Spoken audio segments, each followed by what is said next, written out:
Comenzamos un nuevo punto de encuentro con la Biblia. Felices de saber que sois tantos los amigos que nos seguís. Gracias por escribirnos y hacernos saber que estáis ahí. Continuamos nuestra serie La Salvación en el libro de Romanos y en esta ocasión vamos a disfrutar juntos del 12º tema, que lleva como título Vencer el mal con el bien. Soy Nelson Salgado, profesor de la Facultad Adventista de Teología de Sagunto, y me acompaña Josías Félix. Bienvenido, Josías, ¿cómo estás? Muy bien, muy contento de poder estar aquí y aprovechar otra oportunidad más para estudiar Romanos. Está con nosotros también Sara Pastor. ¿Cómo te encuentras, Sara? Pues muy bien, un poco triste porque ya se nos está acabando, pero contenta de que hayamos podido llegar hasta aquí todos juntos. Y también os presento a Israel Guntín. ¿Qué tal, Israel? ¿Cómo te encuentras? Muy bien, muchas gracias. Contento de estar aquí con vosotros. Como siempre, es un placer recomendaros los cursos gratuitos que podéis encontrar en quecurso.com. Seguro que encontraréis alguno o algunos que sea de vuestro interés. Comenzamos.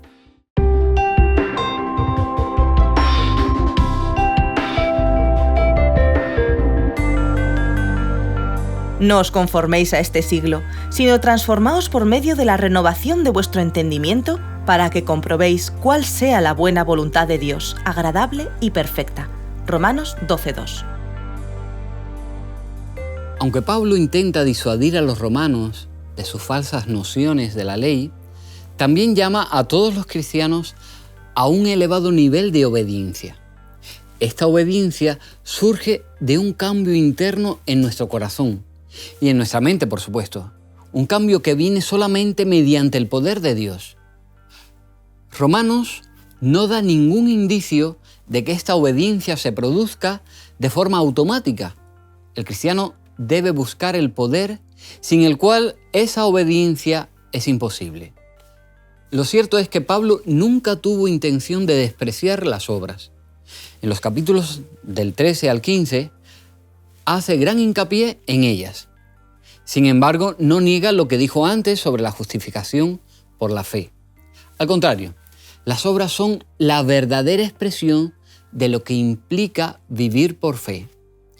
A los creyentes del Nuevo Testamento se les ha dado un ejemplo de comportamiento moral apropiado en Jesucristo.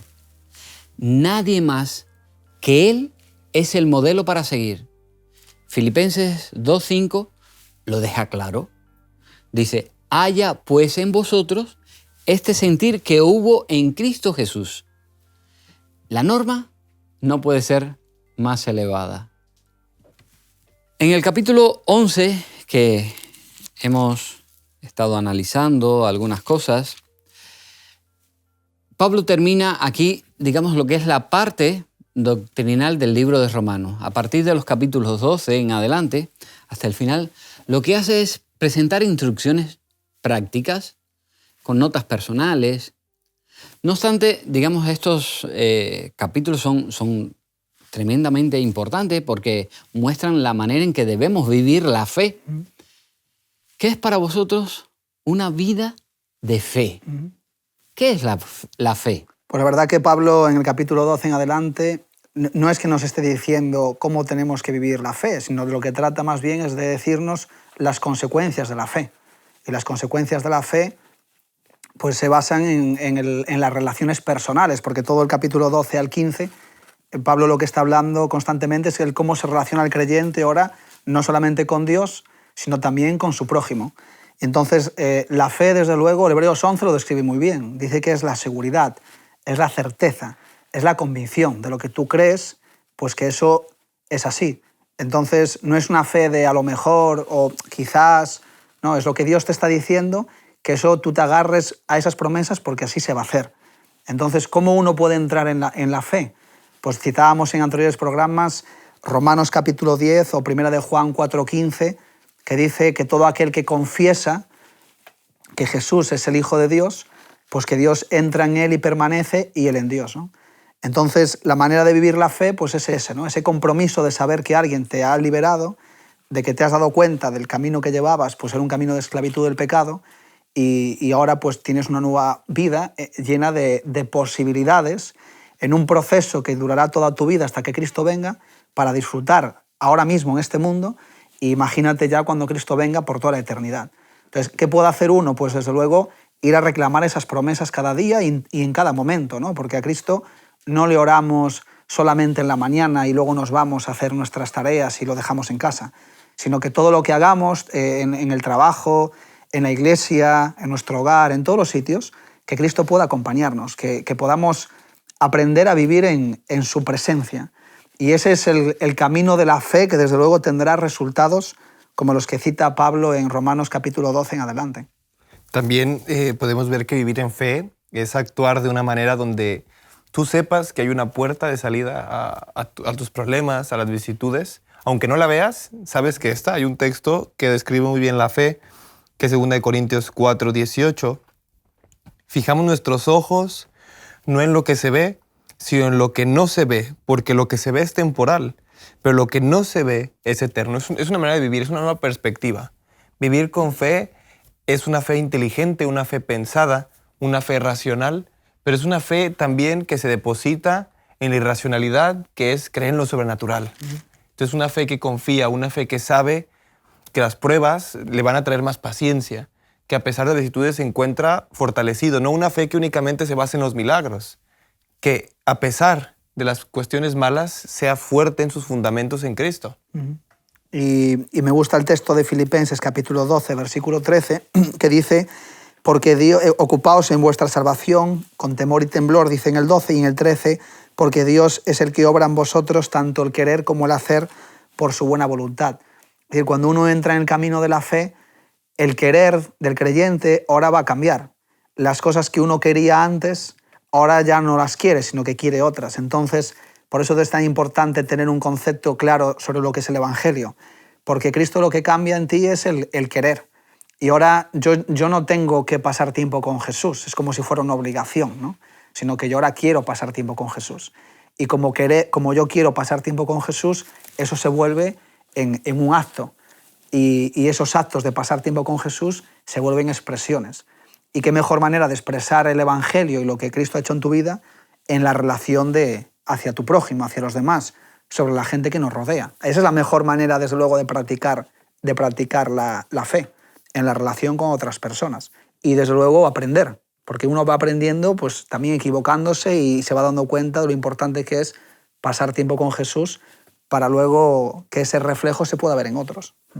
Leo Romanos 12:1, dice: Así que, hermanos, os ruego, por las misericordias de Dios, que presentéis vuestros cuerpos en sacrificio vivo, santo, agradable a Dios, que es vuestro culto racional. Esta analogía tan interesante, ¿qué nos dice esta analogía respecto a la manera en que nosotros debemos vivir en la práctica, digamos, vivir como cristianos? Y además, ¿cómo encaja el versículo 2 que dice: no os conforméis a este siglo, sino transformaos por medio de la renovación de vuestro entendimiento? ¿Cómo encaja el primer texto, el primer versículo con el segundo? Pues sí, es muy interesante, como dices, se está refiriendo cuando habla de sacrificio. Los judíos sabían perfectamente qué quería decir eso, porque ellos tenían unos ritos ceremoniales de sacrificios muy importantes, ¿no?, que hacían en el templo. Entonces, ¿qué simbolizaban todos esos sacrificios?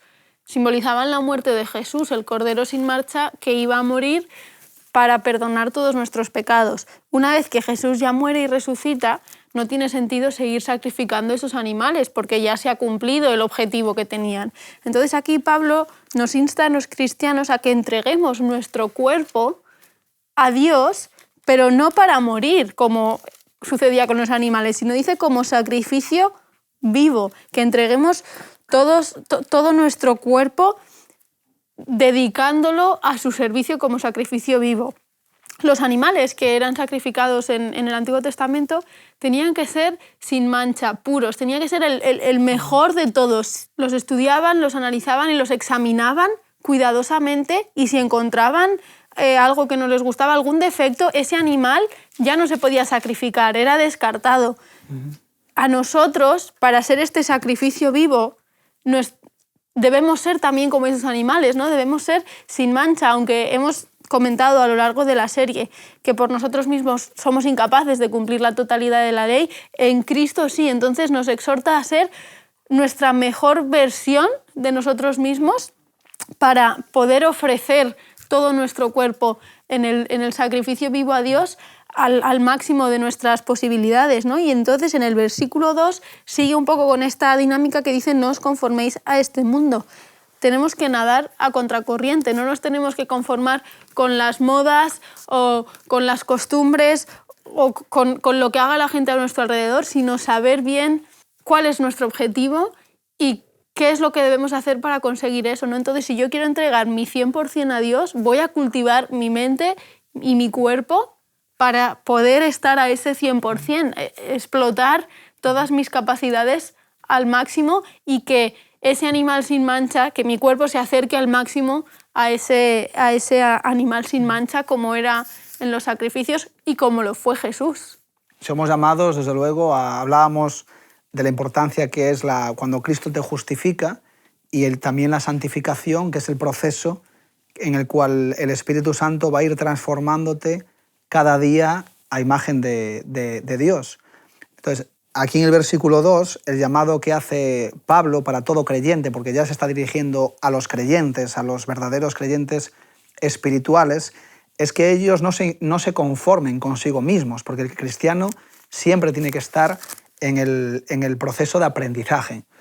¿Qué pasa? Claro, el Evangelio dice: ancho y espacioso es el camino que lleva a la perdición y muchos van tras él, ¿no? Es decir, este mundo está en contra de Dios, el mundo en sí está en contra de Dios y lo que nosotros vivimos aquí, pues estamos constantemente viviendo en conflictos. Entonces el ser humano tiende a la conformidad. No nos gusta, ¿verdad?, que nos vean como raros, como cuando estamos en un grupo social, pues que haya personas que nos discriminen, que nos vea extraños. Jesús vivió por todo eso. Jesús se burlaban de él, se reían de él. Cuando iba a un lugar público, pues la mayoría de los líderes no lo querían, no les gustaba verlo allí. Y desde luego Jesús, como hombre, me imagino que también tendría que sentirse mal. Sin embargo, él era un inconformista. Él no permanecía indiferente ante las situaciones erróneas que podían estar viviendo a su alrededor. Tenemos el ejemplo de la mujer que fueron a apedrearla. Pues él fue el que intervino allí, es decir, fue él el que le brindó la mano para socorrerla en medio de una presión social bastante fuerte, ¿no? Entonces, para aquellos jóvenes, por ejemplo, que nos escuchan en el colegio o en la universidad, o aquella persona en el trabajo en la que los compañeros pues quizás se burlen de ella por sus principios, Pablo aquí está haciendo ese llamado. No os conforméis ante las cosas o prácticas de este mundo, porque este mundo está en contra de las cosas de Dios. Por eso es importante que el creyente, auténtico creyente, no justifique el pecado, sino que él vaya constantemente a los brazos de Jesús, para que su mentalidad se pueda ir renovando día a día y pueda crecer y estar más cerca de Jesús. Entonces este es un llamado precioso sobre la fe. De la misma manera que Jesús hizo frente a todas estas cosas, pues cuando alguien te sientes presionado a tomar una decisión que no quisieras tomarla porque no crees que está de acuerdo con los principios bíblicos, que Cristo en ti pues te ayude a que tú te mantengas firme en tomar una postura, aun a pesar de ir en contra incluso de las personas más queridas. Fíjate, porque Jesús está por encima de la gente incluso más querida de tu alrededor. Además, también es un llamado no solamente a ser inconformista contigo mismo, sino también ser inconformista con la situación que tiene el mundo de cierta manera. Pablo aquí dice: no os conforméis con este mundo. Yo creo que también es un llamado para tratar de transformar, de la medida de lo que se pueda. El cristiano tiene que intentar de ser un activista social, de poder cambiar su sociedad, de poder ayudar en lo que se pueda. Y así ver cuál es la voluntad de Dios, que la voluntad de Dios, arriba de todo, es que nadie se pierda, sino que tengan vida eterna. Entonces, esa voluntad, ese no conformarse con eso, es no conformarse con las costumbres que tiene el mundo y tratar de transformarlas. Y ojalá pudiéramos formar una sociedad en la cual Dios estableciera como nuestro líder principal y en comunidad entera pudiéramos adorar a Dios y realmente poder encontrar esa voluntad agradable y perfecta que es que cada uno de nosotros, cada uno de los seres humanos, podamos ascender al cielo con Él. Un inconformista puede sonar hoy en día como alguien rebelde, alguien que se opone, ¿no? Pero realmente la verdadera revolución, la revolución que Cristo nos llama, en la inconformidad es justo contra el pecado. Jesús llama aquí a la auténtica revolución de la misma manera que revolucionó su sociedad, que fue por medio de la entrega, del sacrificio, de la renuncia, de muchas cosas en las que Jesús tuvo que hacer, ¿no? Entonces nosotros podemos participar de esa auténtica revolución no por lo que nosotros hacemos, sino porque Cristo ahora vive en nosotros. Y entonces de la misma manera que Jesús vivió y hizo frente a muchas cosas, pues desde luego podemos ser partícipes de ello. Siguiendo con cuestiones prácticas, amar a Dios se traduce o se debe traducir en el amor al prójimo, porque un cristiano que no ama a otras personas no es un verdadero cristiano. ¿De qué manera nosotros podemos mostrar nuestro amor por las personas que nos rodean? Es fácil amar, ¿verdad?, a nuestros familiares, a la gente que tenemos. Bueno, en algunos casos hay personas que a veces tampoco a sus familiares, pero generalmente a los familiares es fácil amarlos. Pero ¿cómo podemos ampliar ese círculo del amor a las personas que nos rodean? Bueno, Pablo, después de esta declaración preciosa y este llamado, pues él no se queda en el terreno simplemente teórico, en el cual dice unas frases bonitas, sino yo creo que aquí expresa pragmáticamente cómo el cristiano puede lograr esto, cómo puede lograr no conformarse, cómo puede lograr ser un sacrificio vivo, cómo puede lograr renovarse y transformarse, y además cómo puede lograr encontrar la voluntad de Dios. Y eso lo explica en los versículos de Romanos 12, del 3 al 21. Voy a resaltar algunos de los más importantes, porque como dijo Israel, nuestra lucha no es contra gobiernos, nuestra lucha no es física, sino nuestra lucha principalmente es espiritual. Y si debemos ser unos inconformistas es contra el pecado y las consecuencias que ha tomado. Y sobre todo que un inconformista transformado intenta poner principios de Dios en la sociedad para que estos mejoren y cada vez más personas puedan creer en Él. Y así entendemos el término bíblico en el cual Cristo se lo dice a sus discípulos, que ellos deben de amar a sus enemigos. Y amar justo significa buscar el bien de la otra persona. O sea, lo llevamos al terreno práctico. Tienes que buscar el bien de la otra persona. Y eso fue lo que han intentado muchas personas al establecer principios. Y justo es lo que perseguía Martin Luther King, buscar el principio de que todos somos iguales delante de Dios y que todos merecemos las mismas oportunidades. Entonces Pablo aquí nos habla de principios que el cristiano, que la persona que nos puede escuchar, puede practicar diariamente y que eso puede hacer transformar su vida conforme a que Cristo es en su corazón y pone en práctica con disciplina, con un hábito, puede poner en práctica sus principios. Así que si me acompañan leeremos alguno de ellos para explicar en general lo que quiere decir Pablo en esto. El versículo 3, por ejemplo, dice: por la gracia que me es dada, digo a cada uno de vosotros que no tenga más alto concepto de sí del que debe tener, sino que piense de sí con moderación, conforme a la medida de fe que Dios repartió a cada uno. Eso es precioso. Lo que dice la comunidad es: nadie sea altivo, nadie se presuma, nadie se jacte en sí mismo, sino al contrario, veas en la medida de fe. ¿Y cuál es la medida de fe? De que todos somos iguales. Entonces, que no haya nadie que intente sobresalir de otro, sino al contrario, que en comunidad, en amor, podamos crecer juntos. Si yo crezco, tú creces. Y es lo que debemos de buscar. Es un principio precioso. Y después explica por qué. Porque dice, todos somos parte del cuerpo de Cristo. Porque la mano, el pie, son parte importante del cuerpo. Tienen diferente función. Y Pablo habla sobre los dones, que es muy importante, que dice, si a alguno le gusta servir, úselo para servir. Si a alguno le gusta enseñar, enseñe. Si a alguno le gusta exhortar, anime. Si a alguno le gusta repartir y ser bondadoso, hágalo. Entonces Pablo aquí exhorta primero a decir, si tú eres mano, si tú sirves, pues está bien que sirvas, hazlo. Pero no te creas mejor que el que simplemente exhorta y anima. ¿Por qué? Porque los dos son del mismo cuerpo de Cristo y son de la misma medida de fe. Continúa diciendo algo precioso y dice, el amor se hace sin fingimiento, aborreced el mal y seguid el bien.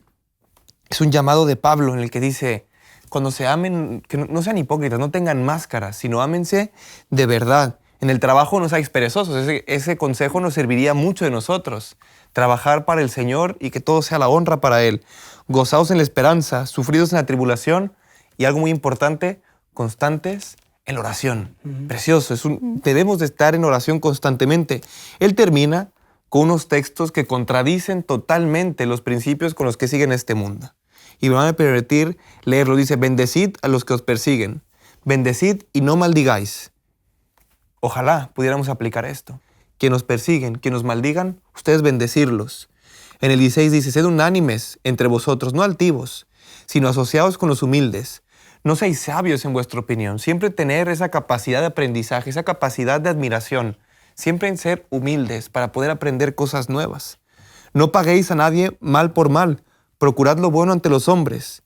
En lo posible, en cuanto dependa de vosotros, vivid en paz con todos. Ojalá esa sociedad pudiera aplicar estos principios y en la medida de lo posible tratar de reconciliarnos, de pedir perdón, de vivir en paz con todos. Y lo vemos en el versículo 21. No seáis vencidos por el mal, sino vence el mal con el bien.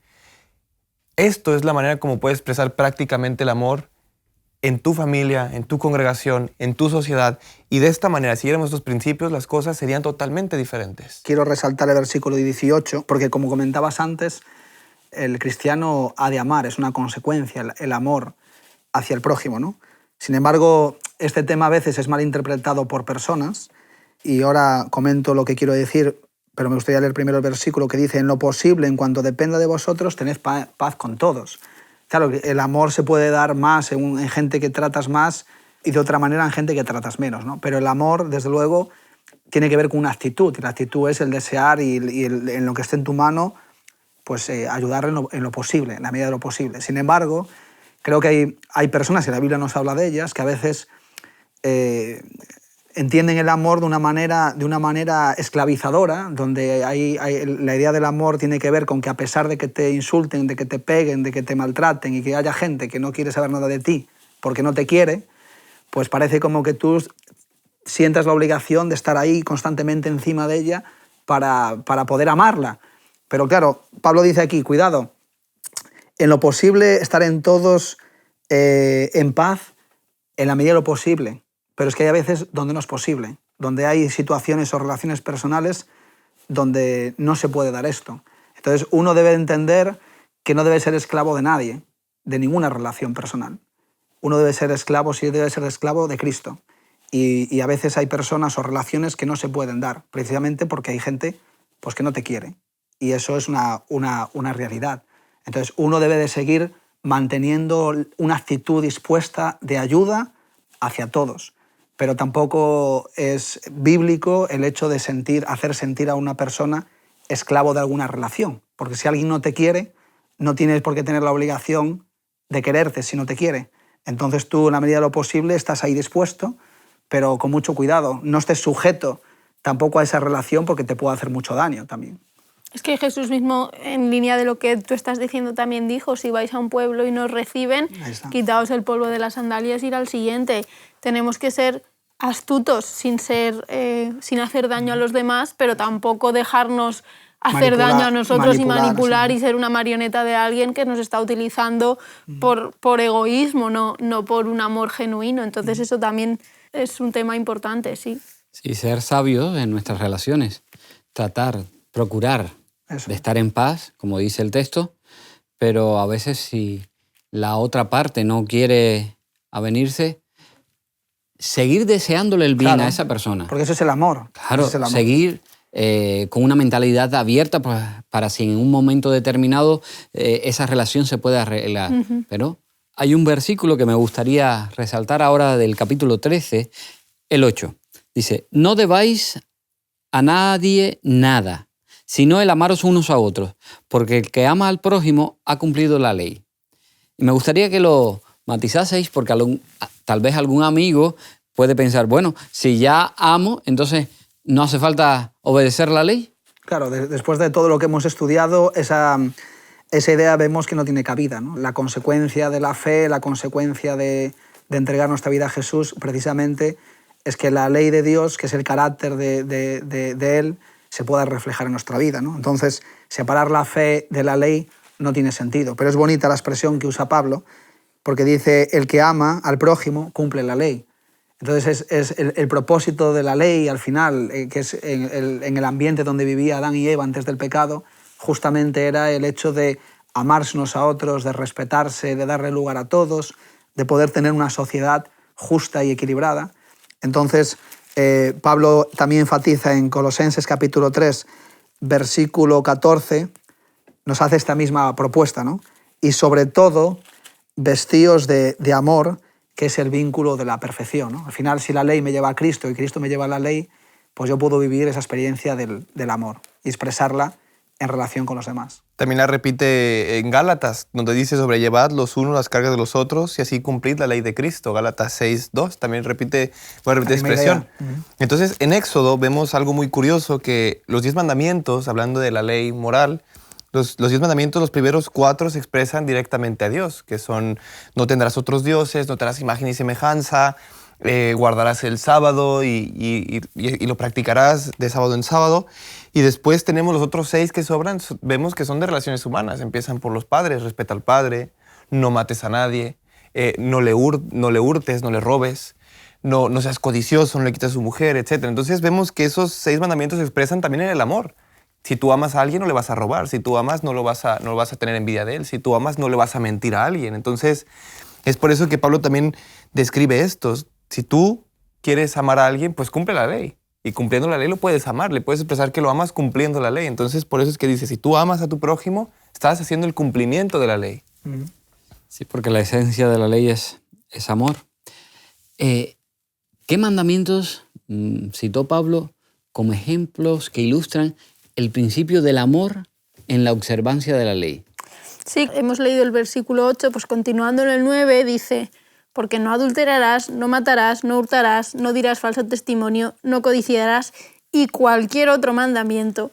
En esta sentencia se resume: amarás a tu prójimo como a ti mismo. Es lo que estaba comentando Josías. De los 10 mandamientos, 4 son de relación con Dios y 6 son de relación con los demás. Entonces, si tú amas a los demás con ese amor que se describe en la Biblia, con ese amor de 1 Corintios 13, no te tienes que preocupar de estar pensando en cumplir la ley, porque como consecuencia de ese amor la vas a cumplir. Como consecuencia de ese amor no vas a mentir, no vas a adulterar, no vas a matar, no vas a hurtar, no vas a codiciar nada de los demás, que son los mandamientos que está nombrando aquí Pablo. Pero por eso no es que no tengas que no preocuparte de la ley, sino que te va a salir natural ese cumplir los mandamientos, como también dijo Jesús, que así se resume la ley y los profetas: amarás a Dios y amarás a tu prójimo como a ti mismo, que aquí lo vuelve a repetir Pablo.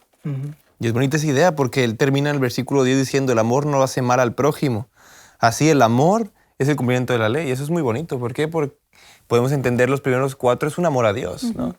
Yo cuando no tengo otros dioses delante de él, yo cuando no nombro su nombre en vano, yo cuando estoy con él sábado con sábado, así le demuestro que lo amo. Me expreso mi amor de esta manera, en ese cumplimiento de la ley. Y después al prójimo, lo mismo. Sí, me gustaría que pensaseis. ¿Creéis que nuestra relación con Dios se refleja en cómo tratamos a los demás? ¿Podemos creernos buenos cristianos por estar obedeciendo la ley y no serlo si no hemos aprendido a amar con ese amor con que Jesús amó? Sin duda alguna. Vemos en la Biblia constantemente este mensaje, en el cual en 1 de Juan 4:8 dice: el que no ama no conoce a Dios, porque Dios es amor. Como podemos ver, el cristianismo son relaciones. El cristianismo es algo relacional. Como hemos dicho en otros capítulos, si tú o la religión o Cristo no está mejorándote humanamente, entonces no sirve de nada. Porque Dios creó a Adán y Eva con un ideal a su imagen y semejanza. Y nosotros nos hemos ido alejando de esos principios. Entonces, volver hacia esa humanidad a la que fuimos creada y es la ideal, tenemos que hacerlo. Y eso es justamente con el amor. Entonces, si nosotros no expresamos en nuestras relaciones que estamos amando a Dios y que estamos siendo transformados por el Espíritu Santo, entonces no sirve de nada. Somos un árbol sin frutos. Y Cristo también fue muy claro con esos árboles sin frutos. Iban a ser arrancados porque no tenían ningún fruto, no tenían ni siquiera nada que expresar a los demás. El cristianismo se expresa en relaciones. Sí, un cristiano que no sirve, pues es un reflejo realmente de que su relación personal con Cristo no es auténtica, ¿no? En primera de Juan nos dice, capítulo 2, versículo 6, dice: el que dice que está en él, pues debería andar como Jesús anduvo, ¿no? El que dice que está en Él. ¿Cómo está alguien en Cristo? Lo decíamos, ¿no? Pues reconociéndolo y declarándole con fe que Él es el Hijo de Dios, reconociéndolo. Entonces, si alguien dice, yo soy cristiano, la gente hoy en día no tiene problemas con Cristo, realmente. Tiene problemas cuando yo le digo, soy cristiano y te voy a hablar de Cristo. Entonces, las personas se ponen un poco a la defensiva, a ver qué me vas a decir tú de Cristo o de Dios, ¿no? Pues esto es importante. El reflejo de un cristiano debe ser Cristo.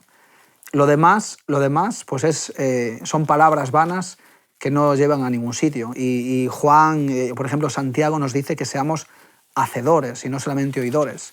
Por eso Pablo aquí en el capítulo 12 en adelante lo que va a poner es pues, realmente como el cristiano auténtico pues, principios de vida que debería de estar reflejando constantemente. Y eso es bueno, porque si nosotros no estamos reflejando estos principios, pues entonces es justamente lo que nos está enseñando la Biblia para que vayamos a Cristo para vivir un evangelio real. Y es interesante porque, como hemos dicho, la Biblia siempre llevarnos al terreno práctico, siempre llevarnos al terreno de donde tomemos una decisión. Entonces, esto es pragmático, esto no solamente es para nuestra intelectualidad, para conocer más, sino esto realmente la Biblia busca transformar nuestra vida. Y esa transformación se expresa, busca de dentro hacia afuera, pero cuando sale hacia afuera, ahí salen los frutos de la transformación que se ha empezado de esa raíz.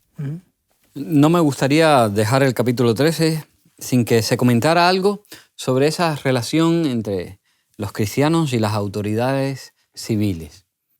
¿Podéis comentar alguna cosa, decir algo? Pues la verdad que esta parte es bastante interesante, porque en la época donde Pablo escribe la carta a los romanos, precisamente el gobierno más poderoso del mundo pues es un sistema político corrupto hasta sus raíces.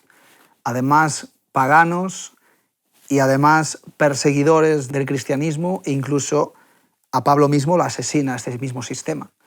Ahora es interesante porque Pablo va a poner aquí una base en cómo nosotros nos relacionamos con los sistemas de gobierno, porque los gobiernos, desde luego, son útiles para que la sociedad pueda convivir en armonía dentro de la medida de lo posible. Y aquí nos dice en el versículo 1, sométase toda persona a las autoridades gobernantes, porque no hay autoridad sino de Dios, y las que existen fueron establecidas por Dios. Es decir, claro que ha habido gobiernos en el mundo donde han cometido auténticas barbaridades, ¿no? Y obviamente Pablo no está hablando de este tipo de gobiernos, pero sí que hay gobiernos que Dios en este mundo caído pues ha permitido que se estructuren por el bien de la comunidad. Entonces Pablo nos llama a que nosotros como cristianos estemos en bien, no defraudando al gobierno, no tratando de rebelarnos contra ellos, sino estar en la medida de lo posible, formar parte de ayuda hacia ellos. La misma idea que da el apóstol Pablo la recoge el apóstol Pedro en 1 de Pedro capítulo 2, versículo 13, también nos habla de respeto a las autoridades, incluso de que los tengamos a los gobernantes como enviados de Dios. Y 1 de Timoteo, que también escribe el apóstol Pablo, él nos hace un llamado para que oremos por las autoridades. Dice, insto a que se hagan oraciones y peticiones por todos los hombres, y también por los reyes y por todos los que están en eminencia, para que vivamos en quietud y paz, con toda piedad y dignidad. El creyente también está llamado, no solamente a tener una relación correcta con los gobiernos, sino también está llamado a orar por ellos, porque desde luego los puestos de responsabilidad pues no son fáciles para las personas, para el ser humano. Entonces, qué bueno que la Iglesia, el cuerpo de Cristo, decirle, por ejemplo, a un gobierno, estamos aquí, estamos orando por vosotros y que deseamos que podáis hacer las cosas bien, en vez de estar pues, criticando, juzgando constantemente en oposición a las cosas que pasan, porque el mundo, sabemos que vivimos en un mundo de problemas, pero fíjate la alternativa, la revolución que invita a Jesús no es a confrontarnos con las cosas malas que hagan los gobiernos, sino incluso a orar por ellos. Y claro, esto es algo completamente único, que solamente el cristianismo lo ofrece para que el creyente auténtico pueda participar también de esto. Voy a leer aquí Romanos capítulo 13, pero ahora el versículo 11. Dice, conociendo esto, el tiempo, que ya es hora de levantarnos del sueño, porque ahora está más cerca de nosotros nuestra salvación que cuando creímos. ¿Qué significa esto del el sueño? ¿Cómo sabemos que estamos dormidos? ¿Cómo podemos despertarnos? Como hemos repetido durante la serie, Pablo escribe esta carta a los romanos con el objetivo principal de poner en su sitio las obras y la fe, ¿no? Y explicar que la salvación es por fe. Y una vez explicado ya todo eso, llegando cerca de la conclusión de la carta, Pablo hace este llamamiento, ¿no? Les dice, ya es hora de levantarnos del sueño, porque ahora está más cerca de nosotros nuestra salvación que cuando creímos. Él sabe que la segunda venida está cercana y nos dice, despertaos, no os durmáis. Encontramos que Jesús mismo utiliza también este vocabulario en una parábola en Mateo 25, versículo 13, terminando ya la parábola, dice, velad pues, porque no sabéis el día ni la hora en que el Hijo del Hombre ha de venir. Que estemos alertos, que estemos despiertos, que no nos durmamos en los laureles, podríamos decir, ¿no? Una frase también que tenemos en España. ¿Qué quiere decir eso? Dormirse en los laureles. Cuando tú has conseguido algo, has tenido una victoria, te relajas, te crees que ya lo tienes todo, ¿no? Y crees que ya has hecho tu trabajo y no tienes que hacer nada más, ya has conseguido el éxito. Que Pablo nos está diciendo que no nos pase eso, que tenemos que estar alerta siempre porque no sabemos en qué momento podemos pecar o podemos tener una tentación o puede venir Jesús y encontrarnos en una situación que no nos hubiese gustado. Y eso es lo que quiere decir ese sueño, que no estemos dormidos, que estemos siempre despiertos, siempre preparados, siempre conscientes de que Jesús está a punto de volver y que nos encuentre esperándole, que no nos encuentre dormidos porque nos hemos cansado de esperarle, ¿no? Sino que nos encuentre despiertos, con ganas, esperando que digamos, por fin ya estás aquí, Señor. Leo los últimos versículos de aquí del capítulo 13. Dice, la noche está avanzada y se acerca el día. Desechemos pues las obras de las tinieblas y vistámonos las armas de la luz. Andemos como de día, honestamente, no en glotonerías o borrachera, no en lujurias y lascivias, no en contiendas y envidia, sino vestíos del Señor Jesucristo y no proveáis para los deseos de la carne.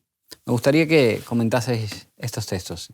En estos 4 versículos, Pablo lo que está haciendo es hablar de uno de los mejores acontecimientos que pueden suceder o que puede suceder de un ser humano. Yo quiero recordar que si Cristo, con todas las profecías que existían en el Antiguo Testamento, todo un pueblo no le recibió sabiendo que iba a venir, pues también nos puede pasar lo mismo. Puede pasar que Cristo anticipó que va a ser una segunda venida, que Cristo va a venir por nosotros y que nos va a llevar a una morada celestial. También puede haber y existir personas que no le reciban, que digan, oh, ¿ha venido ya? Y que los agarre desprevenidos ese acontecimiento. Entonces, Pablo aquí dice, levantaros del sueño. Estamos dormidos, hemos estado dormidos mucho tiempo. Levantaros, que Cristo viene. Y lo dice muy bien. Ahora mismo está más cerca nuestra salvación que el día que hemos creído. Y eso también nos ayuda a no desesperar, como lo dijo Israel, Pedro lo menciona muy bien, que leyó el texto.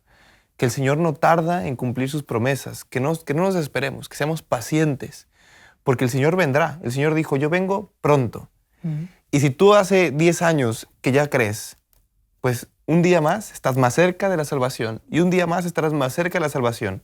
Y así hasta que esos días se agoten para que podamos recibir en los cielos al Señor Jesucristo. Entonces se nos dice qué debemos de hacer. Ya que la noche está muy avanzada, Pablo nos dice andar en la luz. Si la noche ya está muy avanzada, si estamos a punto de llegar al culmino y el amanecer está a punto de suceder, porque Cristo viene, no desperdiciemos el tiempo en borracheras, en comilonas, no desperdiciemos el tiempo en fiestas, en cosas que son carnales, sino al contrario, ir hacia las cosas espirituales. ¿Para qué? Para esperarlo, para realmente identificar cuándo sea el día en el que va a venir. Cuando veamos acontecimientos como los que se han predicho, o veamos que se van cumpliendo las palabras de Jesús, no nos asustemos. No estemos como en ese cuento en el cual el niño decía, viene el lobo, y estemos asustados todo el tiempo, sino al contrario. Sepamos identificar, estemos tranquilos. La noche está avanzada, dediquémonos a las cosas espirituales, porque Cristo viene pronto.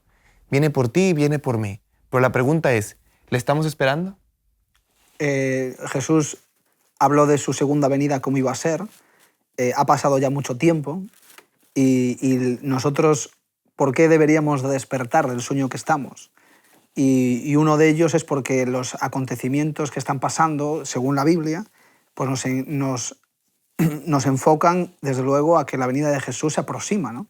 De que estamos en ese tiempo donde Jesús no va a venir mañana, pero desde luego es muy probable que tampoco tarde mucho.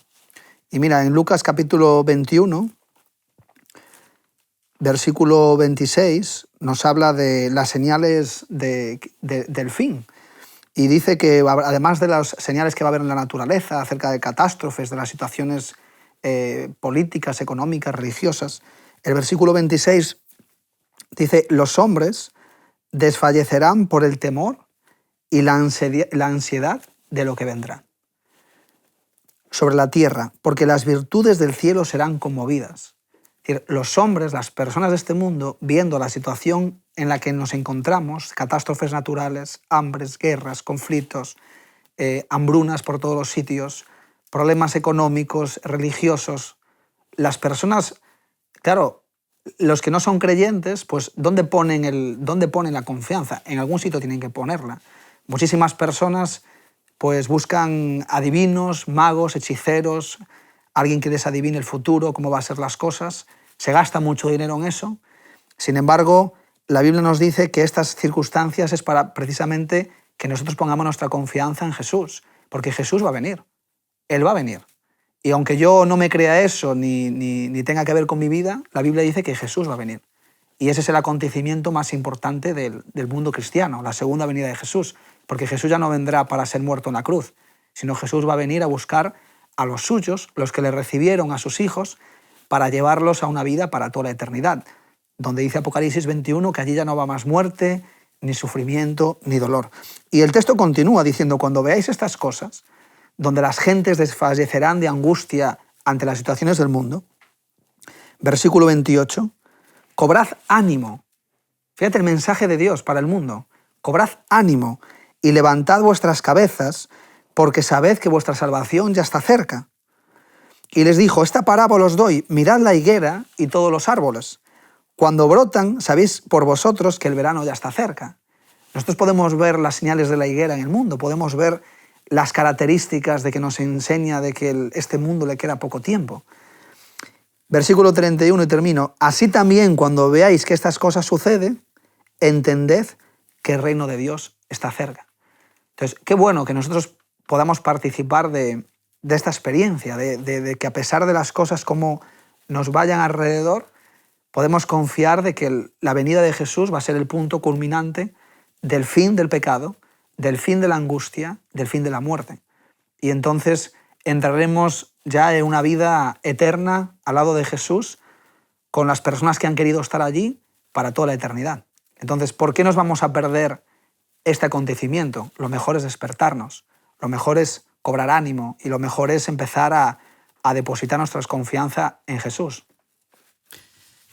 La venida del Señor es el acontecimiento más grande para este planeta Tierra. Pero voy a haceros una pregunta personal para que nuestros amigos que siguen el programa se la planteen, aunque quiero que la respondáis de manera muy, muy general, sin entrar en detalles personales. Si supiéramos que Jesús va a venir, pero viene ya la semana que viene, ¿cómo tendríamos que vivir? ¿Qué cosas cambiaríamos? ¿O cómo nos plantearíamos entonces la vida? ¿Qué creéis? Si supiéramos que Cristo viene la próxima semana, yo creo que todos cambiaríamos y reformaríamos la manera en la que vivimos. Entonces, yo creo que el Señor es muy sabio en esto y nunca ha mostrado la fecha o nunca ha puesto o ha dicho que ha venido en un día, que viene en un año, etc. Y constantemente el ser humano, por las ganas de tener una esperanza, adelanta esa venida, pone fechas del Apocalipsis, que si los mayas lo dicen, que si lo dijeron otros. Entonces, se va constantemente poniendo fechas y el Señor es muy inteligente. Dice, el día y la hora nadie la sabe. Entonces, la idea no es si viene la próxima semana, si viene el año que viene, porque así yo podría vivir y disfrutar y simplemente faltando una semana digo, bueno, pues me reformo mi vida y el Señor vendrá por mí. No, al contrario.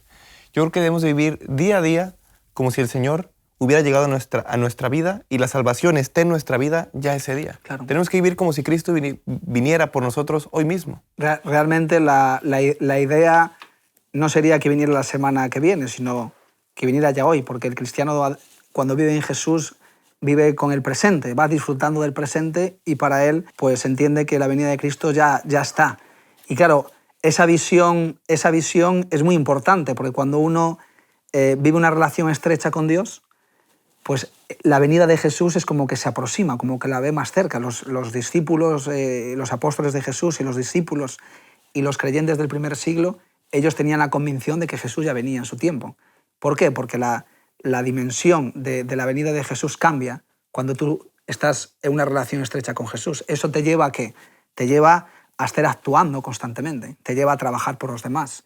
Porque si no, pasa justo lo contrario. Cuando mi relación con Dios es muy pobre, pues Jesús está muy lejos. Y desde luego esto es una buena reflexión para aquellos que predican en las iglesias. Pues fíjate, yo no te podría decir cuándo fue la última vez que escuché hablar un mensaje acerca de la segunda venida de Jesús. Y claro, la segunda venida de Cristo debería ser el tema central en muchas de nuestras iglesias, en las predicaciones del cristianismo, porque es lo que esperamos, es lo que anhelamos de verdad. ¿Puede ser que nosotros estemos viviendo una vida en una relación pobre con Jesús? Pues entonces la segunda venida de Cristo no será la semana que viene, será dentro de mucho tiempo. Y eso va a afectar a mi relación con el servicio misionero y con el servicio de la iglesia y el servicio de los demás. Ahora, que yo tengo una relación estrecha con Cristo, para mí Cristo ya viene, para mí ya viene. No viene realmente, pero es como si ya viniera.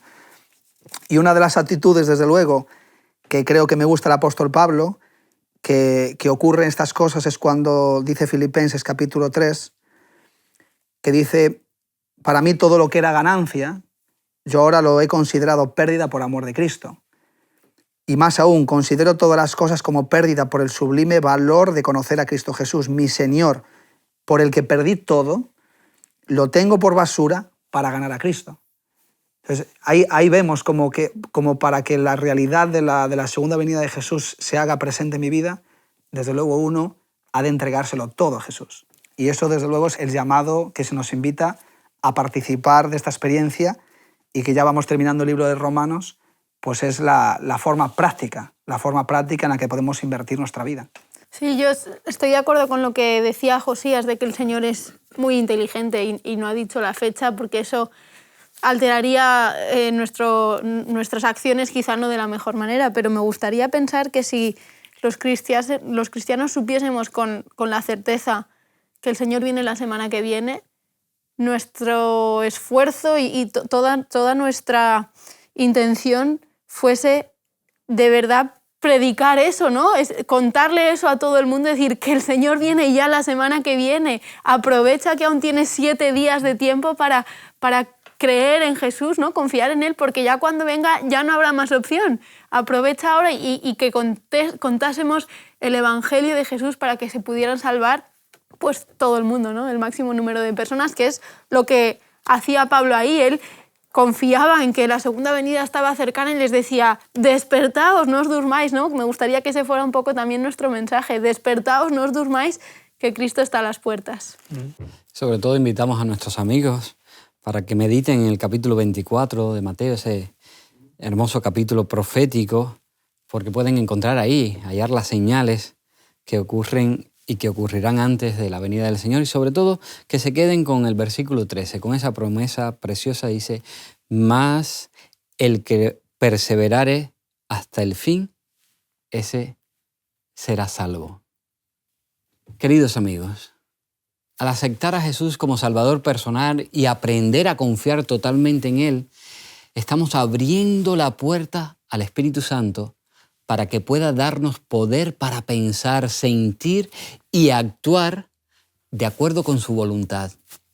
Si somos cristianos solo de nombre, además de faltar al mandamiento de no tomar el nombre de Dios en vano, estaremos viviendo una vida de mentira. Necesitamos esa relación íntima con Cristo en la que permitamos que el Espíritu Santo nos transforme. Necesitamos dejar morir de hambre al antiguo yo, egoísta, criticón, rencoroso, y sobre todo alimentar al nuevo yo en Cristo, lleno de paz, amor y esperanza. La renovación del entendimiento solamente puede darse en una relación recíproca entre el creyente y Dios. Para poder hacer la voluntad de Dios, necesitamos ser transformados por el Espíritu Santo. Y eso únicamente es posible cuando le permitimos que trabaje en nuestro interior a través de la contemplación del perfecto carácter de Cristo y de la ley de Dios. Si mantenemos esa relación íntima con Cristo, Él nos guiará y nos hará útiles para amar y ayudar a los demás. Así es, amigos.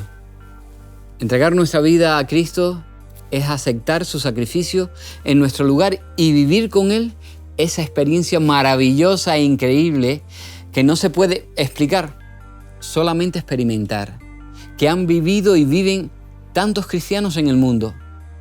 Solamente entonces el Espíritu Santo podrá renovar nuestro entendimiento, nuestras actitudes, palabras y acciones para reflejar el amante carácter de Cristo. Ese es el secreto de la verdadera conversión. La confianza absoluta con Dios, la entrega total, la transformación a su semejanza, que solamente es posible con su ayuda. Tenemos que despedirnos ya. Si queréis comunicaros con nosotros, podéis escribirnos a hola@homemedia.es. Ya sabéis que nos encanta saber de vosotros y que siempre contestamos. Hasta el próximo punto de encuentro con la Biblia. En la Biblia se revela la voluntad de Dios. Las verdades de la palabra de Dios son la expresión del Altísimo. El que convierte esas verdades en parte de su vida llega a ser, en todo sentido, una nueva criatura. No recibe nuevas facultades mentales, en cambio desaparecen las tinieblas que debido a la ignorancia y el pecado entenebrecían su entendimiento. Te daré un corazón nuevo quiere decir, te daré una mente nueva. Al cambio del corazón lo acompaña siempre una clara convicción del deber cristiano y la comprensión de la verdad. El que con oración da atención estricta a las Escrituras tendrá conceptos claros y juicios sanos, como si al volverse hacia Dios hubiera alcanzado un plano superior de inteligencia. El Señor va a venir pronto y debemos estar preparados para recibirlo en paz. Resolvamos hacer todo lo que está en nuestro poder para impartir luz a los que nos rodean.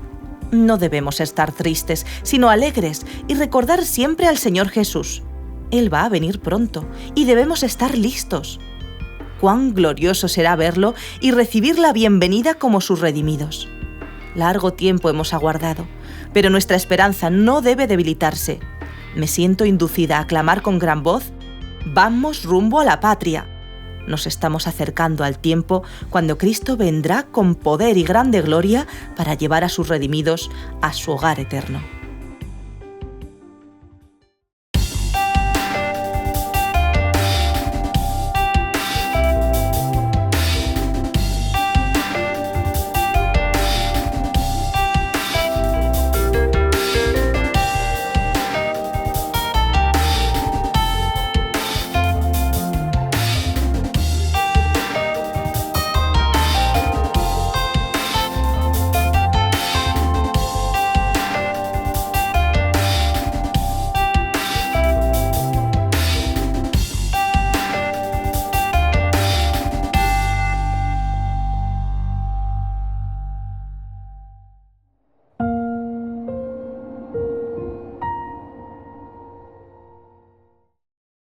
¿Quieres realizar cursos gratuitos sobre salud, familia, temas espirituales y mucho más? Entra ahora en quecurso.com y disfruta de cursos tan interesantes como La verdad en 2 minutos, Salud y vida, Embarazados, Frente al dolor, A través del Apocalipsis o Valores de siempre, entre otros. Recuerda, quecurso.com.